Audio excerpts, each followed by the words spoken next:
लोग जो AIMIM को छोड़कर RJD में शमूलियत इख्तियार की है, इसकी असल वजह क्या है?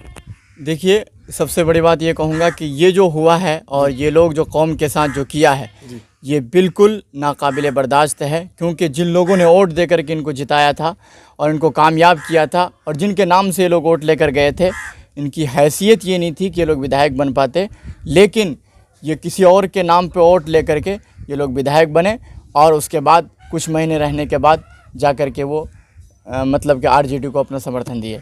ये लोगों के अंदर आज जो गुस्सा और लोगों के अंदर जो आज एक पुतला जलाया जा रहा है और जगह जगह से मतलब लोग अपने गुस्से का इजहार कर रहे हैं, ये वजह यह है कि इन लोगों ने इसलिए वोट किया था कि हमारे सीमांचल में उन गरीब बेबस लोगों के लिए एक आवाज़ बन सके और इन लोगों के लिए कोई काम हो सके।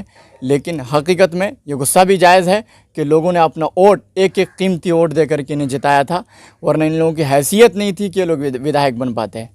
लोगों का रिएक्शन क्या है इस पर? देखिए, लोगों का रिएक्शन ये है कि लोगों के साथ ये नाइंसाफ़ियाँ हुई है और लोग ख़ुद इस बात को कह रहे हैं जगह जगह चौराहों पर, सड़कों पर और मार्केटों में। जब से ये लोग पार्टी में अदला बदली किए हैं तो यकीन लोगों का एक गुस्सा अलग से मतलब इन लोगों के ऊपर है और इससे लोग काफ़ी परेशान हैं। रुक दी मेरी रुक आने खेलना। ये लोग क्या अपने बलबूते पे चुनाव जीते हैं? नहीं, मैं आज भी कह रहा हूँ इस बात को कि अगर इन लोगों के अंदर ज़मीर ज़िंदा है, हकीकत में इनको ये है कि हम लोग जीत सकते हैं अपने बल पर, तो आज भी ये लोग इस्तीफ़ा दे और चुनाव लड़े। फिर इनको पता चल जाएगा कि आवाम इनको जिता कर कहाँ पहुँचाती है या समंदर की सतह पे पहुँचा देती है। हकीकत में ये लड़ नहीं सकते हैं क्योंकि ये लोग पीछे भी इलेक्शन लड़े हैं। कोई जिला परिषद का इलेक्शन लड़ा है, कोई विधायक का लड़ा है, लेकिन उसमें नाकाम रहे हैं। 5 से 7 हज़ार वोट, 2000 वोट में सिमट करके बैठ गए हैं। तो कहीं ना कहीं ये लोगों की मोहब्बत है। शायद असद साहब को देख करके कि उनकी मोहब्बत में लोगों ने ये सोचा है कि नहीं, सीमांचल में कुछ बदलाव होगा और सीमांचल में कुछ काम किया जाएगा, इसलिए इन लोगों ने उनकी मोहब्बत में इनको जिताया है। और फिर ये लोग गद्दारी कर रहे हैं और ये लोग गद्दारी कर रहे हैं।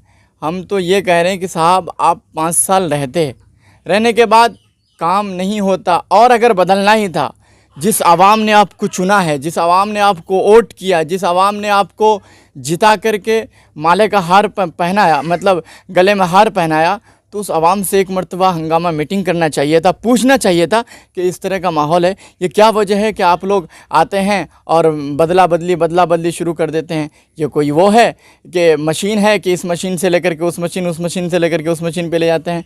ये सियासत है और सियासत को सही तरीके से किया जाए, क्योंकि एक एक शख्स ने आपको चुन करके वोट दे करके आपको विधानसभा भेजने का काम किया है। और अगर यकीन आप मेरी इस बात को रिकॉर्ड करके रखिएगा, आने वाले वक्त में देख लीजिएगा कि अगर इसी तरह होता रहा तो ये लोग किसी घाट का नहीं रहेंगे। अच्छा अबरार साहब, आखिरी में आपसे सवाल, युवाओं का रिएक्शन क्या है? क्योंकि युवा जज्बाती होते हैं। देखिए, युवाओं का एक यही था कि पिछले 20 सालों में सीमांचल को हमेशा से लूटा गया है जी। और युवा चाहते हैं कि हमारे सीमांचल में कोई डेवलपमेंट हो। कुछ यहाँ बहुत सारी चीज़ें जो समाज के अंदर बहुत सारी चीज़ें हैं और इलाके के अंदर बहुत सारी चीज़ों की कमी है, वो पूरी हो सके, और उन उम्मीदों पे पानी फेर दिया गया है। शायद कि मुझे नहीं लग रहा है कि आने वाले और दीगर नेताओं पे उम्मीद की जा सकती है, क्योंकि जब जिन लोगों पे हद से ज़्यादा उम्मीद थी वो लोग उम्मीद तोड़ चुके हैं। तो मैं तो ये कहूँगा, एक शेर मुझे अक्सर याद आता है कि मुझको जालिम का तरफदार नहीं लिख सकते।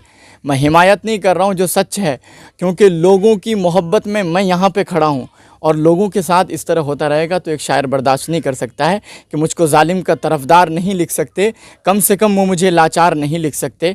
जान हथेली पे लिए बोल रहा हूँ जो सच, उसको इस देश के अखबार नहीं लिख सकते। और ये सच्चाई है, और ये जो इस सच्चाई को नहीं सुन सकता है तो उनके लिए मेरे पास कोई जवाब नहीं। सच्चाई है। बहुत बहुत शुक्रिया सर। अस्सलाम वालेकुम, शुक्रिया।